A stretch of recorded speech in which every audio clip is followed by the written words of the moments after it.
UPSC परीक्षेसाठी भूगोल विषयाची सविस्तर रणनीती. केंद्रीय लोकसेवा आयोग यूपीएससी परीक्षेत भूगोल हा विषय अत्यंत महत्त्वपूर्ण आणि पायाभूत मानला जातो. पूर्व परीक्षा आणि मुख्य परीक्षा या दोन्ही टप्प्यांवर या विषयाचं महत्त्व अनन्यसाधारण आहे. भूगोलाचा अभ्यास केवळ एका विषयापुरता मर्यादित नसून तो पर्यावरण, अर्थव्यवस्था, आपत्ती व्यवस्थापन आणि आंतरराष्ट्रीय संबंध यांसारख्या इतर विषयांचाही पाया रचतो. ही रणनीती तुम्हाला भूगोल विषयाचा सखोल आणि प्रभावी अभ्यास करण्यासाठी मार्गदर्शक ठरेल. भूगोल विषयाचे महत्त्व आणि स्वरूप.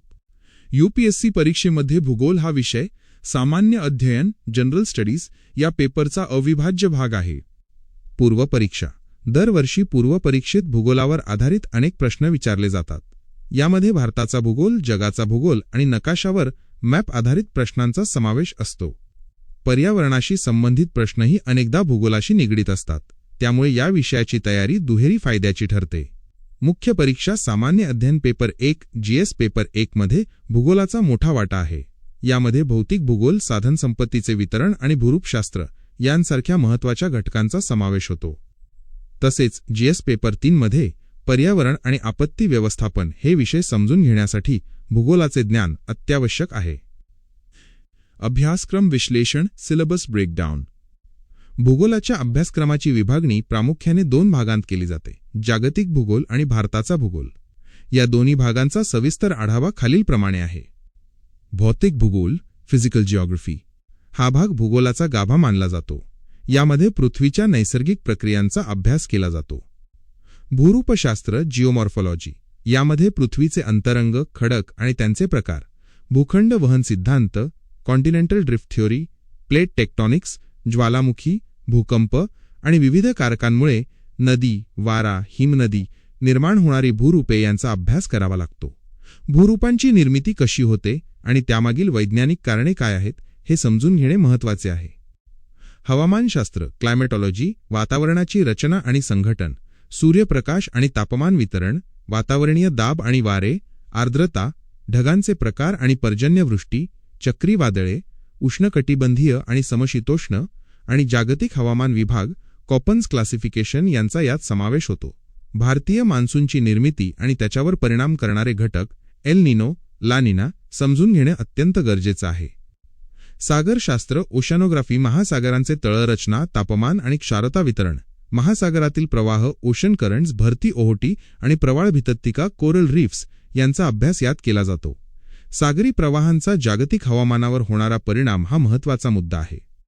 जैवभूगोल, बायोजिओग्राफी. मृदा, सॉइल्स, निर्मिती आणि प्रकार, नैसर्गिक वनस्पती, परिसंस्था आणि जैवविविधता. हा भाग पर्यावरण विषयाशी खूप मिळताजुळता आहे. भारताचा भूगोल, जिओग्राफी ऑफ इंडिया. हा भाग पूर्व आणि मुख्य या दोन्ही परीक्षांसाठी अत्यंत महत्त्वाचा आहे. प्राकृतिक रचना, हिमालय, उत्तर भारतीय मैदाने, द्वीपकल्पीय पठार, किनारी मैदाने आणि बेटे. नदी प्रणाली, हिमालयीन नद्या, गंगा, सिंधू, ब्रह्मपुत्रा आणि द्वीपकल्पीय नद्या, गोदावरी, कृष्णा, कावेरी इ. नद्यांचा उगम, त्यांच्या उपनद्या आणि त्यांच्या खोऱ्यातील राज्ये. हवामान, भारतीय मान्सून, ऋतू, पर्जन्याचे वितरण. मृदा आणि वनस्पती, भारतातील विविध प्रकारच्या मृदा, त्यांचे वितरण आणि पिकांसाठी उपयुक्तता. नैसर्गिक वनस्पती आणि अभयारण्ये. शेती आणि सिंचन, प्रमुख पिके, हरितक्रांती, सिंचनाच्या पद्धती. खनिज आणि ऊर्जा संसाधने, लोह, कोळसा, पेट्रोलियम इत्यादींचे वितरण आणि खाण क्षेत्रांचे नकाशे. उद्योग आणि वाहतूक, प्रमुख औद्योगिक पट्टे, रस्ते, रेल्वे आणि जलवाहतूक.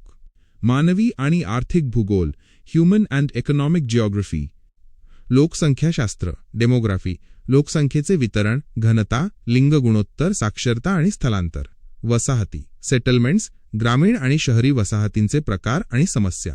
शहरीकरण आणि स्मार्ट सिटी. आर्थिक क्रिया, प्राथमिक, द्वितीयक आणि तृतीयक क्षेत्रातील उद्योग आणि त्यांचे जागतिक वितरण. संदर्भ ग्रंथ सूची, रिसोर्सेस अँड बुक लिस्ट. योग्य पुस्तकांची निवड करणे ही यशाची पहिली पायरी आहे. खूप जास्त पुस्तके वाचण्यापेक्षा मोजकी आणि प्रमाणभूत पुस्तके वारंवार वाचणे फायदेशीर ठरते. एनसीईआरटी पुस्तके, इयत्ता 6वी ते 12वी. भूगोलाच्या अभ्यासाची सुरुवात नेहमी एनसीईआरटी पुस्तकांपासून करावी. इयत्ता 6वी ते 10वी पायाभूत संकल्पना समजून घेण्यासाठी ही पुस्तके वाचावीत. यामध्ये पृथ्वी, अक्षांश रेखांश, नकाशे आणि भारताची ओळख यांसारख्या गोष्टी सोप्या भाषेत दिल्या आहेत. इयत्ता 11वी फंडामेंटल्स ऑफ फिजिकल जिओग्राफी हे पुस्तक भौतिक भूगोलासाठी बायबल मानले जाते. यातील प्रत्येक ओळ महत्त्वाची आहे. इयत्ता 11वी इंडिया फिजिकल एन्व्हायर्नमेंट, भारताच्या प्राकृतिक रचनेसाठी हे पुस्तक अत्यंत महत्त्वाचे आहे. इयत्ता 12वी फंडामेंटल्स ऑफ ह्युमन जिओग्राफी आणि इंडिया पीपल अँड इकॉनॉमी, मानवी आणि आर्थिक भूगोलासाठी ही 2 पुस्तके उपयुक्त आहेत. प्रमाणभूत संदर्भ ग्रंथ standard books. G C. Leong certificate physical and human geography, भौतिक भूगोलासाठी हे पुस्तक उत्कृष्ट आहे. विशेषतः हवामान विभागाचे पार्ट 2 वाचन करणे अत्यंत आवश्यक आहे. मजिद हुसेन डी.आर. खुल्लार, भारताचा भूगोल, यापैकी कोणतेही एक पुस्तक भारताच्या भूगोलासाठी वापरता येईल. ॲटलास नकाशा संग्रह, ऑक्सफर्ड स्टुडंट ॲटलास किंवा Orient Black Swan school atlas. नकाशाशिवाय भूगोलाचा अभ्यास अपूर्ण आहे. अभ्यासाची पद्धत स्टेप बाय स्टेप स्ट्रॅटेजी. भूगोलाचा अभ्यास करताना एक विशिष्ट क्रम पाळणे आवश्यक आहे. यामुळे विषय समजणे सोपे जाते आणि अभ्यासात सातत्य राहते. टप्पा 1. पायाभरणी एनसीईआरटी वाचन. सुरुवातीला इयत्ता 6वी ते 12वीची एनसीईआरटी पुस्तके वाचून काढा. पहिली वाचन. फर्स्ट रीडिंग करताना फक्त समजून घेण्यावर भर द्या. नोट्स काढण्याची घाई करू नका. दुसऱ्या वाचनात महत्त्वाचे मुद्दे अधोरेखित हायलाईट करा आणि संकल्पना स्पष्ट करून घ्या. अक्षांश, रेखांश, पृथ्वीचे परिवलन आणि परिभ्रमण यांसारख्या मूलभूत गोष्टी पक्क्या करा. टप्पा 2. भौतिक भूगोल फिजिकल जिओग्राफी. एनसीईआरटी इयत्ता 11वी फंडामेंटल्स ऑफ फिजिकल जिओग्राफी आणि जी.सी. लिऑंग या पुस्तकांचा सखोल अभ्यास करा. भूरूपशास्त्र, प्लेट टेक्टॉनिक्स आणि खंडांचे वहन या सिद्धांतांवर विशेष लक्ष द्या. हे समजले तरच भूकंप आणि ज्वालामुखी यांसारख्या घटना समजतील. हवामानशास्त्र, दाबांचे पट्टे, प्रेशर बेल्ट्स आणि वाऱ्यांचे प्रकार, विंड्स यांच्या आकृत्या काढून सराव करा. मान्सूनची प्रक्रिया समजून घेण्यासाठी भारतीय हवामान विभागाचे IMD नकाशे आणि अहवाल पहा. टप्पा 3. भारताचा भूगोल इंडियन जिओग्राफी. भारताचा अभ्यास करताना नेहमी सोबत ॲटलस ठेवा. जेव्हा तुम्ही एखाद्या नदीबद्दल वाचता तेव्हा ती नदी नकाशावर शोधा. तिच्या उपनद्या, ती कोणत्या राज्यांतून वाहते आणि तिच्या काठावर कोणती शहरे आहेत हे पहा. पर्वतरांगांचा क्रम, उत्तर ते दक्षिण किंवा पूर्व ते पश्चिम लक्षात ठेवा. खनिजे आणि उद्योगांचा अभ्यास करताना नकाशावर त्यांचे स्थान चिन्हांकित करा. यामुळे मेमरीमध्ये माहिती दीर्घकाळ राहते. टप्पा 4. नकाशा वाचन मॅपवर्क. UPSC पूर्व परीक्षेत नकाशावर आधारित थेट प्रश्न येतात. यासाठी दररोज 15 ते 20 मिनिटे नकाशा वाचनासाठी द्या. जागतिक नकाशा प्रमुख समुद्र, खाडी, स्ट्रेट्स, बेटे, वाळवंटे आणि नद्या यांची स्थाने पहा. सध्या चर्चेत असलेले देश उदा. युक्रेन, इस्रायल आणि त्यांच्या सीमांवर लक्ष ठेवा.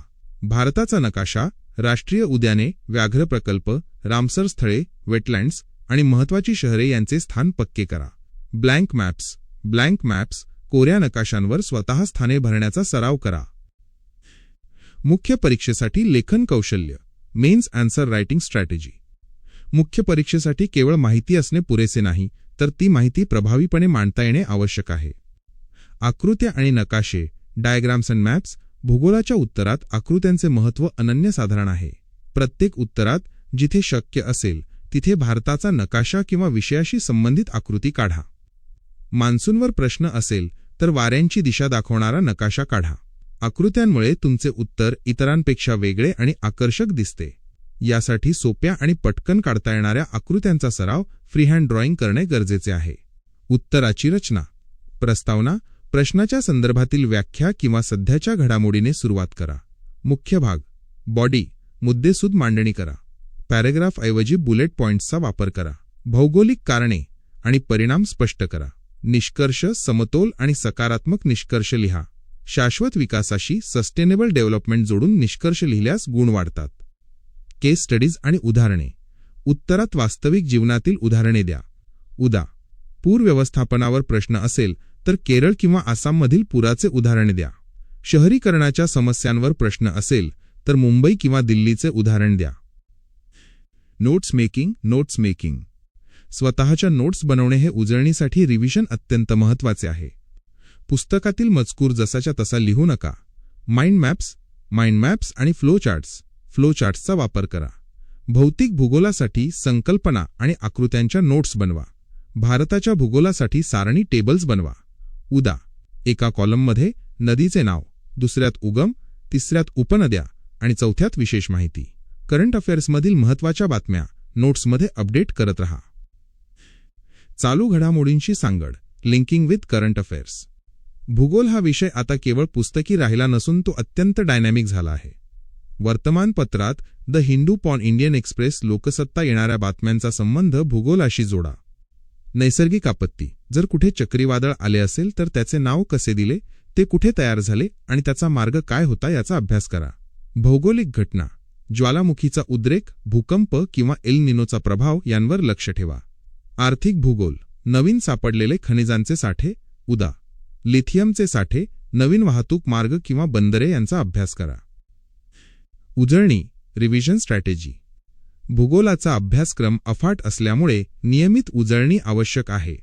साप्ताहिक उजळणी. आठवडाभर जो अभ्यास केला आहे त्याची रविवारी उजळणी करा. नकाशांची उजळणी. भिंतीवर लावलेले नकाशे येता जाता पहा. Taste series. विषयावार टेस्ट सोडवा. यामुळे तुम्हाला तुमच्या कमकुवत बाजू समजतील. मागील वर्षांच्या प्रश्नपत्रिका PYQ ॲनालिसिस. गेल्या 10 वर्षांच्या पूर्व आणि मुख्य परीक्षेच्या प्रश्नपत्रिकांचे विश्लेषण करा. आयोगाचा प्रश्न विचारण्याचा कल. ट्रेंड समजून घ्या. अनेकदा काही थीम्स वारंवार विचारल्या जातात. काही महत्त्वपूर्ण टिप्स. संकल्पनांवर भर. भूगोलात रट्टा मारण्यापेक्षा समजून घेण्यावर भर द्या. विशेषतः भौतिक भूगोलात का आणि कसे या प्रश्नांची उत्तरे शोधा. मर्यादित संसाधने. एकाच विषयासाठी अनेक पुस्तके वाचू नका. एकच पुस्तक 10 वेळा वाचणे जास्त फायदेशीर आहे. इंटरलिंकिंग. भूगोलाचा अभ्यास करताना त्याचा संबंध इतिहास, अर्थव्यवस्था आणि पर्यावरणाशी जोडा. उदा. इतिहासात पानिपतची लढाई तिथेच का झाली याचे भौगोलिक कारण शोधा. संयम आणि सातत्य. हा विषय मोठा आहे, त्यामुळे पूर्ण होण्यास वेळ लागू शकतो. संयम ठेवा आणि दररोज थोडा थोडा अभ्यास करत रहा. ही रणनीती वापरून तुम्ही भूगोलाचा अभ्यास अत्यंत प्रभावीपणे करू शकता. मुख्य उद्देश केवळ अभ्यासक्रम पूर्ण करणे नसून विषयाची सखोल समज विकसित करणे हा असावा. योग्य दिशा आणि कठोर परिश्रम तुम्हाला नक्कीच यश मिळवून देतील. पुढील वाटचाल. ही रणनीती वाचल्यानंतर तुम्ही आता इयत्ता 11वीच्या NCERT fundamentals of physical geography पुस्तकापासून अभ्यासाला सुरुवात करावी. सोबतच रोज एक नकाशा, उदा. भारताचे शेजारी देश पाहण्याची सवय लावून घ्यावी.